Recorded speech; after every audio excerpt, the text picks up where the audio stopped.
देख रहे हैं इंडिया टीवी। आपके साथ मैं हूं मीनाक्षी जोशी और मैं हूं अमित पालित। सुबह के 9 बजे हैं और हम आपके लिए लेकर आए हैं सुबह 9 बजे की 9 बड़ी खबर। और आज हम आपको दिखाएंगे कैसे भारत बंद के नाम पर मोदी विरोधी मोर्चा एक्टिव हो गया है और बंगाल में बीजेपी और टीएमसी के समर्थकों के बीच क्यों हिंसक झड़प हुई और यूपी में क्यों बदल गया है पार्क का नाम।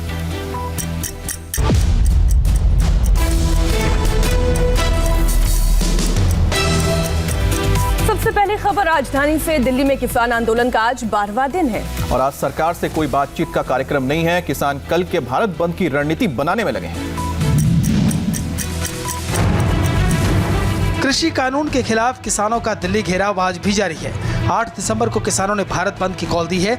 इस बंद को 11 बड़े राजनीतिक दलों सहित कई सियासी पार्टियों ने समर्थन देने का ऐलान किया है। किसानों और सरकार के बीच अगली बातचीत 9 दिसंबर को होनी है। उधर लंदन में खालिस्तान समर्थकों ने भारतीय दूतावास घेरकर किसान आंदोलन को एक नया रंग दे दिया है। ऑल इंडिया किसान संघर्ष कोऑर्डिनेशन कमेटी के बैनर तले बुलाए गए भारत बंद में देश भर के 400 से ज्यादा किसान संगठन शामिल हैं। किसान संगठनों का कहना है कि 22 राज्यों के साथ भारत बंद को लेकर बातचीत हुई है।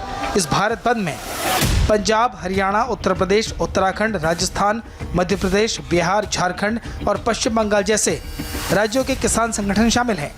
यानी प्लानिंग है कि 22 स्टेट है जिन्हों के साथ बातचीत हुआ है मोटे रूप में, ये उसमें से 13-14 स्टेट जिसका प्लान बन गया है स्टेट हाईवे और डिस्ट्रिक्ट हाईवे और नेशनल हाईवे बंद करने का। यानी ये है चक्का जाम और टोटल बंद को तो इतना सभी जो मैं एक लीडर हूँ, मेरे जैसे 100 लीडर है यहाँ कम से कम, सभी के व्हाट्सएप पर और सभी को ईमेल इतना, यानी जैसे देखिए हमारे पन बस है, रोडवेज है, यानी इवन रेलवे का जो कपूरथला फैक्ट्री है, यानी ऐसे लोग जो बहुत मिल रहा है, सभी लोग कहते हैं हम तो बंद करना ही करना है। भारत बंद कल सुबह 8 बजे से लेकर दोपहर 3 बजे तक होगा। बंद के दौरान केवल जरूरी सेवाओं की ही इजाजत होगी। एम्बुलेंस और शादियों की गाड़ियों को बंद से छूट रहेगी, लेकिन दूध, सब्जी और फलों की सप्लाई ठप रहेगी। किसानों के आंदोलन से इस वक्त ही एक बड़ी खबर आ रही है। दिल्ली के मुख्यमंत्री अरविंद केजरीवाल आज सिंघू बॉर्डर जाएंगे। सुबह 10 बजे केजरीवाल सिंघू बॉर्डर का जायजा लेने के लिए जा रहे हैं। किसानों के लिए की गई व्यवस्थाओं का जायजा लेंगे अरविंद केजरीवाल। तो आपको बता दें, दिल्ली बॉर्डर में किसानों के आंदोलन का आज 12वां दिन है और इसे देखते हुए आज देखना होगा कि किसान क्या रणनीति बनाते हैं 8 तारीख के भारत बंद को लेकर। बंद की कॉल किसानों ने दी है, लेकिन राजनीतिक दल भी बंद के समर्थन में आ गए हैं। तकरीबन समूचे विपक्ष की एक ही मांग है, कृषि बिल वापस लिया जाए।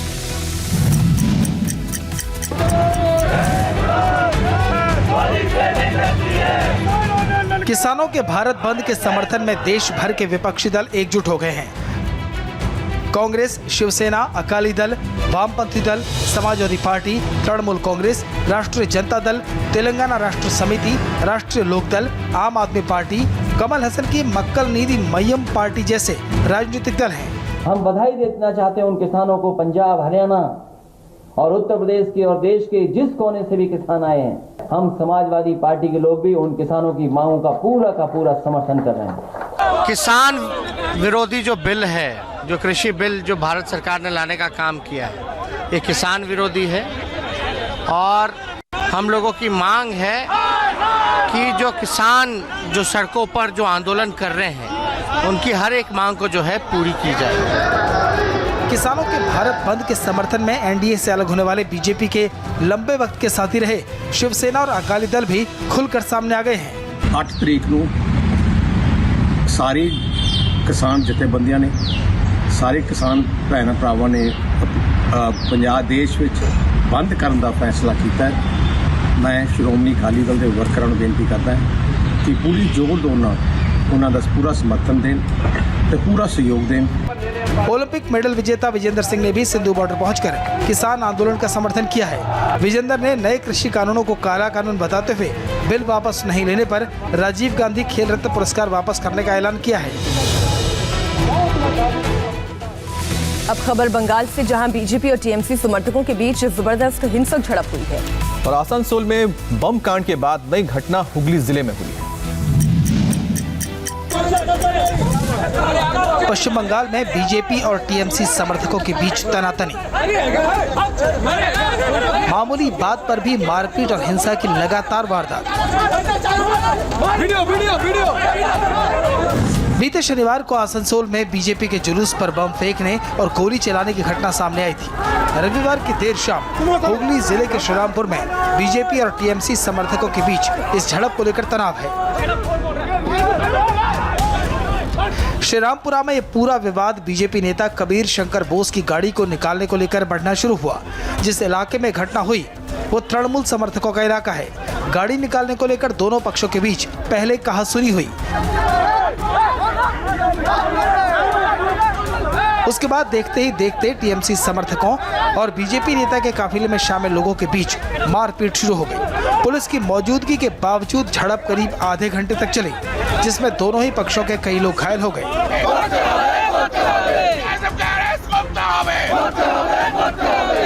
घटना के बाद दोनों ही गुटों के समर्थकों के बीच तनाव को देखते हुए पुलिस की तैनाती बढ़ा दी गई है। लेकिन आए दिन हो रही ऐसी वारदातें बंगाल में कानून व्यवस्था की स्थिति को लगातार चुनौती दे रही हैं। बंगाल में चुनाव से पहले हिंसा तो है ही, सियासी दांव भी खूब आजमाए जा रहे हैं। बीजेपी ने बंगाल चुनाव में नागरिकता कार्ड खेल दिया है। बंगाल के चुनावी अभियान में लगे बीजेपी के दो बड़े नेताओं ने नागरिकता कानून पर बड़ा ऐलान कर दिया है। बीजेपी के बंगाल प्रभारी और पार्टी के महासचिव कैलाश विजयवर्गीय और मोदी सरकार में मंत्री गजेंद्र सिंह चौहान ने नॉर्थ 24 परगना में कहा कि 1-2 महीने के अंदर सीएए के तहत नागरिकता अभियान शुरू हो जाएगा। नागरिकता कानून के विरोध में ममता बनर्जी ने बंगाल में बड़ा आंदोलन चलाया था। सीएए यानी नागरिकता संशोधन कानून दिसंबर 2019 में बना था। इस कानून के तहत बांग्लादेश, अफगानिस्तान और पाकिस्तान के 6 अल्पसंख्यक धार्मिक समुदायों के वो लोग भारत में नागरिकता ले सकते हैं जो 31 दिसंबर 2014 तक भारत आ चुके थे। मुस्लिम शरणार्थियों को इस कानून से बाहर रखा गया है। आप सभी जानते हैं भारतीय जनता पार्टी जो कहती है वो करती है। भारतीय जनता पार्टी ने कहा था कि बांग्लादेश के शरणार्थियों को नागरिकता हम प्रदान करेंगे। सीएए बिल प्रधानमंत्री जी और गृह मंत्री अमित शाह जी ने पार्लियामेंट से पारित कराया। सीएए बिल के खिलाफ ममता जी सहित जितने भी राजनीतिक दल के लोग हैं वो सुप्रीम कोर्ट में गए हुए हैं। सुप्रीम कोर्ट में सुनवाई होने के बाद मोस्ट प्रोबेबली जनवरी से सारे लोगों को जो शरणार्थी हैं उनको नागरिकता देने का काम भारतीय जनता पार्टी की सरकार करेगी। उनको नागरिकता शीघ्र मिले, इसके लिए लोकसभा और राज्यसभा दोनों कानून पारित कर चुकी हैं। राष्ट्रपति ने उस पर हस्ताक्षर कर दिया है। अब उसके रूल्स एंड प्रोसीजर फ्रेम हो रहे हैं। 1-8 महीने में हो जाएंगे, सीएए लागू हो जाएगा। अगले साल हो जाएगा सीएए लागू 100%।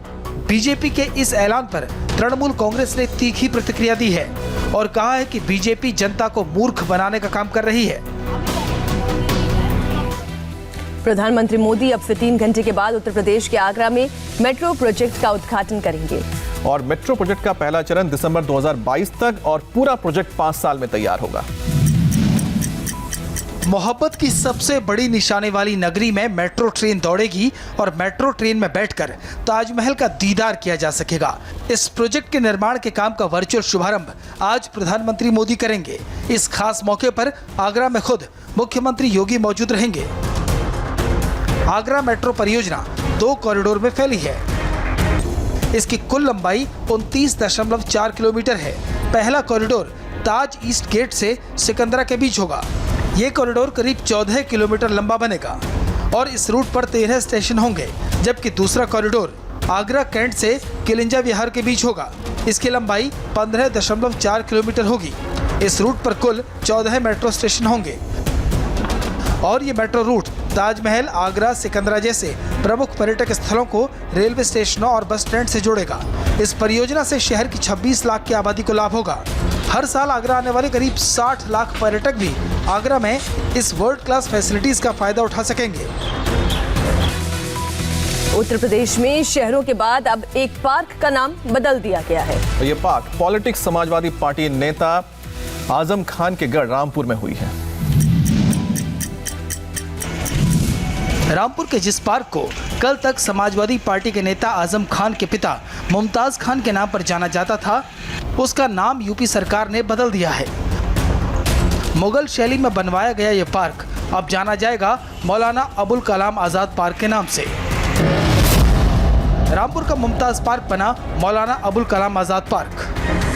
तमाम जो हमारे स्वतंत्रता संग्राम सेनानी हैं, देश के लिए जिन्होंने योगदान किया है, उनके नाम हो तो सभी रामपुर के लिए वासियों के लिए, उत्तर प्रदेश वासियों के लिए गर्व का विषय है। ये पहले ही हो जाना चाहिए था। ये पार्क का उद्घाटन सोमवार को केंद्रीय अल्पसंख्यक मामलों के मंत्री मुख्तार अब्बास नकवी के हाथों होना है। मुमताज पार्क के नाम के अलावा आजम खान के बनवाए गए कई गेटों का नाम भी बदल दिया गया है। सोमवार को इनका भी लोकार्पण मुख्तार अब्बास नकवी के हाथों किया जाएगा। इनमें बाबे निजात गेट का नाम कर्नल यूनुस अली खान, बाबा हयात गेट का मेजर राफे द्वार और बाबा इल्म का नाम मौलाना अर्शी रखा गया है।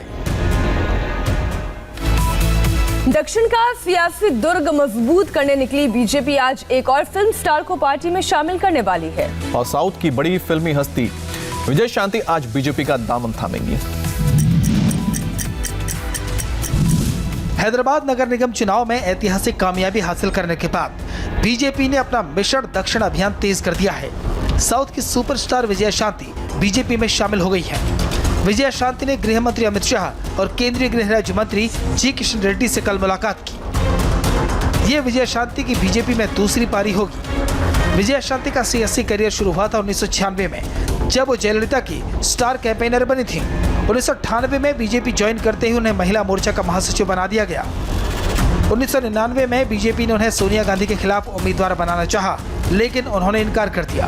विजयशांति ने तल्ली तेलंगाना नाम से खुद की पार्टी भी बनाई, लेकिन साल 2009 में उन्होंने पार्टी का टीआरएस में विलय कर दिया। 2014 में वो कांग्रेस में शामिल हो गई।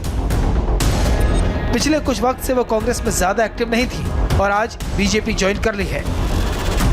एक हफ्ता पहले तेलुगु फिल्मों की बोल्ड एक्ट्रेस नमिता बीजेपी में शामिल हुई थी और आज विजयशांति का नंबर आया है। राजस्थान में बढ़ते कोरोना संक्रमण के बीच एक ऐसी अनूठी शादी हुई जिसकी चर्चा पूरे देश में हो रही है। और शादी हुई कोविड ट्रीटमेंट सेंटर में और पीपीई किट पहनकर बारात लेकर आए दूल्हे राजा। सर्वेकल संतु समस्ता वरुणाय नमः स्वाहा। फेरे वही हैं, रस्में भी वही है, लेकिन पीपीई किट के साथ ये शादी हो गई अनूठी और दूल्हा दुल्हन के लिए यादगार भी। मेधाय नमः स्वाहा। दरअसल ये शादी तो सामान्य रूप से होने वाली थी। 12 जिले के किलवाड़ा कस्बे में शादी की सारी तैयारियां पूरी हो चुकी थी, लेकिन शादी से ठीक पहले दुल्हन कोरोना पॉजिटिव निकल गई। जांच के लिए कोरोना दस्ते को बुलाया गया और दुल्हन को फौरन कोविड सेंटर पहुंचाया गया। इसके बाद तमाम रिश्तेदारों की भी जांच की गई। ऐसे में पूरी संभावना थी कि शादी का सारा इंतजाम धरा का धरा रह जाए, शादी टल जाए। इस मुश्किल में दुल्हन के परिजनों ने जिला कलेक्टर और दूसरे अधिकारियों से बातचीत की। प्रशासन ने भी इसका रास्ता निकाला और कोविड सेंटर में ही कोरोना गाइडलाइंस के नियमों का पालन करते शादी कराने का फैसला किया गया। शादी में दूल्हा दुल्हन के माता पिता के साथ साथ तमाम अधिकारी और डॉक्टर्स की टीम बाराती बने। पूरे रीति रिवाज के साथ शादी संपन्न कराने के बाद सबको कोविड सेंटर में रखा जाएगा। यशोदा नाम थी। मध्य प्रदेश में बाइक सवार को बचाने के चलते एक ऐसा हादसा हुआ जिसे देखेंगे आप तो रोंगटे खड़े हो जाएंगे। 45 फीट गहरी खाई में गिरते ट्रक का वीडियो सांसें रोक देने वाला है।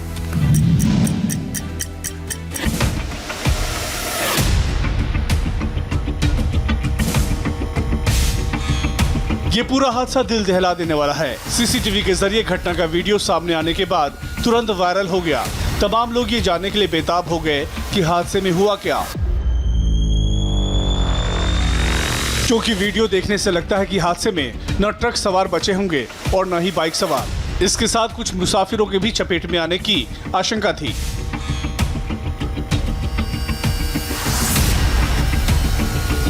तो हम आपको बताते हैं, बाइक सवार 25 साल का शाहरुख और ट्रक ड्राइवर हादसे के बाद जख्मी हुए और अस्पताल में दोनों का इलाज चल रहा है। आखिरी सूचना तक दोनों की हालत स्थिर है।